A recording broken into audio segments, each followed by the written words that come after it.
Hello hi అండి, సుజాతాస్ కిచెన్కి స్వాగతం.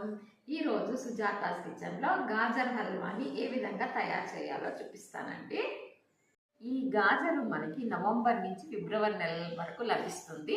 ఆ నెలల్లో మనం ఇది తెచ్చుకొని హల్వాగా చేసుకుంటే చాలా బాగుంటుంది.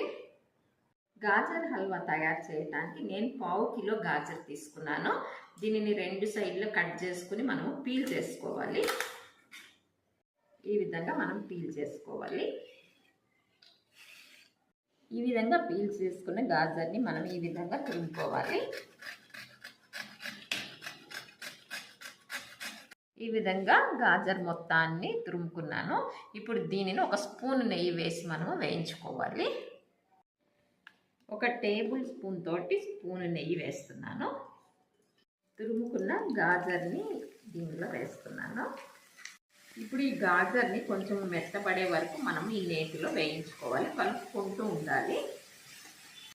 ఈ విధంగా గాజర్ వేగిపోయింది. నేను స్టవ్ ఆఫ్ చేసేస్తున్నాను. దీనిని ఒక ప్లేట్లోకి తీసుకుంటున్నాను.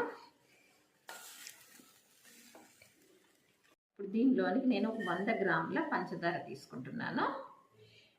కొద్దిగా నీళ్లు వేస్తున్నాను. ఇప్పుడు దీనిని మనము లేత తీగ పాకం వచ్చే వరకు మరిగించుకోవాలి. ఇప్పుడు మనం ఈ పాకాన్ని ఇలా చూసినట్టయితే కొద్దిగా తీగలాగా వస్తే సరిపోతుందండి. ఇప్పుడు మనం వేయించుకున్న గాజర్ని ఈ పాకంలో వేసేస్తున్నాను. ఈ పంచదార పాకంలో ఈ గాజర్ని మనం కొద్దిసేపు ఉడకనివ్వాలి. ఈ విధంగా పంచదార పాకంలో గాజర్ ఉడికిన తర్వాత దీనిలోకి ఒక 1/2 లీటర్ చిక్కటి పాలు, కాచినవైనా పర్వాలేదు, పచ్చివైనా పర్వాలేదండి, ఈ వేడిగా ఉన్నప్పుడు పోయాలి. ఈ గాజర్ వేడిగా ఉన్నప్పుడు పోయాలండి. ఇప్పుడు దీనిని పాలన్నీ కూడా దగ్గర పడేంత వరకు ఉడికించుకోవాలి. ఈ విధంగా వేడి మీద పాలు పోయటం వల్ల పంచదార పాకం వేడిగా ఉన్నప్పుడు పాలు విరిగి మనకి కోవా వేసినట్టుగా తెలుస్తుందండి.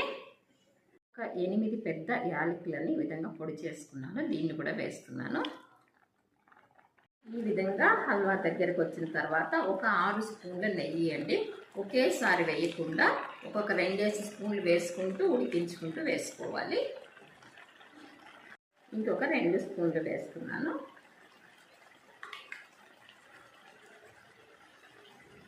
ఇప్పుడు దీనిలోనికి కొద్దిగా నేను పటిక పొడి వేస్తున్నాను. ఈ పటిక అనేది మనము నీళ్లు శుభ్రం చేయడానికి ఉపయోగిస్తాం కదండి, అది. దీన్ని వేయడం వల్ల పాకం అనేది గట్టి పడిపోకుండా మనకి హల్వా చక్కగా ఉంటుంది. ఇప్పుడు దీనిని కొద్దిసేపు ఉడికించుకుంటే సరిపోతుంది. గాజర్ హల్వా దగ్గర పడిపోయింది. నేను స్టవ్ ఆఫ్ చేసేస్తున్నాను.